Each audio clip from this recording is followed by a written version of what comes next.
This is the story of the Sleeping Beauty. In times past there lived a king and a queen who said to each other every day of their lives, "Would that we had a child," and yet they had none.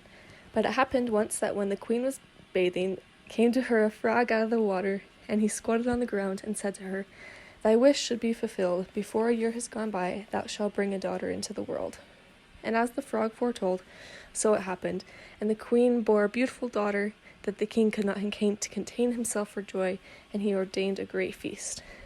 Not only did he bid it to his relations, friends, and acquaintances, but also the wise women, that they might be kind and favorable to the child. There were 13 of them in his kingdom, but as he only had provided 12 gold plates for them to eat from, one of them had to be left out. However, the feast was celebrated with all splendor. As it drew to the end, the wise women stood forward to present the child with their wonderful gifts. One bestowed virtue, one beauty, a third riches, and so on, whatever there is in the world to wish for. And when 11 of them had said their say, in came the uninvited 13th, burning to revenge herself, and without greeting or respect, she cried in a loud voice, "In the 15th year of her age, the princess shall prick herself with a spindle, and shall fall down dead." And without speaking one more word, she turned away and left the hall. Everyone was terrified at her saying. When the 12th came forward, for she had not yet bestowed her gift, and though she could not do away with the evil prophecy, yet she could soften it. So she said, "The princess shall not die, but fall into a deep sleep for 100 years. Now the king, desirous of saving his child from this misfortune, gave the commandment that all spindles in the kingdom should be burnt up. The maiden grew up, adorned with the gifts of the wise woman, and she was so lovely, modest, sweet, kind, and clever, that no one who saw her could help but love her. It happened one day, she already being 15 years old, that the king and queen rode abroad, and the maiden was left behind alone in the castle. She wandered about into all the nooks and corners, and into the chambers and parlors, as the fancy took her, till at last she came to an old tower. She climbed the narrow winding stair which led to the little door, with a rusty key sticking out the lock. She turned this key, the door opened, and there in a little room sat an old woman with a spindle, diligently spinning her flax. "Good day, mother," said the princess. "What are you doing?" "I'm spinning," answered the old woman, nodding her head. "What thing is that twists around so briskly?" asked the maiden, and taking the spindle into her hand, she began to spin, but no sooner had she touched it, the evil prophecy was fulfilled, and she pricked her finger with it. And that very moment she fell back on the bed that stood there and lay into a deep sleep. And this sleep fell upon the whole castle. The king and the queen, who had returned and were in the great hall, fell fast asleep, and with them the whole court. The horses in their stalls, the dogs in the yard, the pigeons on the roof, the flies on the wall, and the very fire that flickered on the hearth became still and slept like a rest. And the meat on the spit ceased roasting, and the cook, who was going to pull the scullion's hair for some mistake he had made, let him go and went to sleep.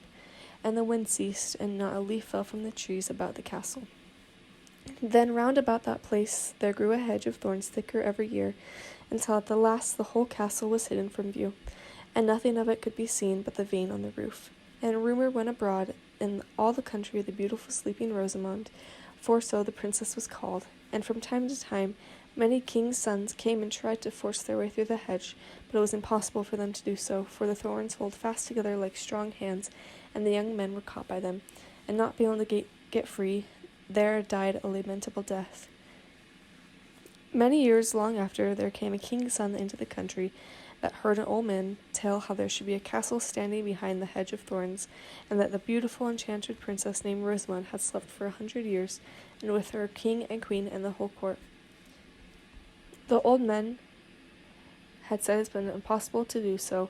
The thorns held together like strong hands, and the young men that were caught by them were not able to get free, and died a lamentable death. Many long years after, there came a son into the country that heard an old man tell about there should be a castle standing behind the hedge of thorns, and there a beautiful enchanted princess named Rosamond had slept for 100 years with her king and queen and the whole court. Then said the young men, "Nevertheless, I do fear to try. I shall win through and see the lovely Rosamond." The good old man tried to dissuade him, but he would not listen to his words. For now the 100 years were at end, and the day had come when Rosamond should be awakened. When the prince drew near the hedge of thorns, It was changed into a hedge of beautiful large flowers, which parted and bent aside to let him pass, then closed behind him in a thick ledge. And when he reached the castle yard, he saw the horses and brindled hunting lads lying asleep, and on the roof the pigeons on the wall were asleep. The cook in the kitchen had his hand uplifted ready to strike the scullion, and the kitchen maid had a black flower on her lap, ready to pluck. Then he mounted higher and saw in the hall the whole court lying asleep, and above them on their thrones slept the king and the queen. And still he went further, and was all so quiet that he could hear his own breathing, and at last he came to the tower, and went up the winding stair, and opened the door of the little room where Rosamond lay. And when he saw her looking so lovely in her sleep, he could not turn away his eyes, and presently stooped and kissed her. And she awaked, and opened her eyes, and looked very kindly on him. And she rose, and they went forth together, and the king and queen and whole court waked up, and gazed on each other with great eyes of wonderment. And the horses in the yard got up and shook themselves. The hounds sprang up and wagged their tails. The pigeons on the roof drew their heads from their rings, looked around, fled into the field. The flies on the walls crept a little further. The kitchen fire leapt up and blazed, cooked the meat. The joint on the spit began to roast. The cook plucked the scullion with such a box on the ear that he roared out, and the maid went on plucking the fowl. Then the wedding of the prince and Rosamond was held with all splendor, and they lived happily together until their life's end. The end.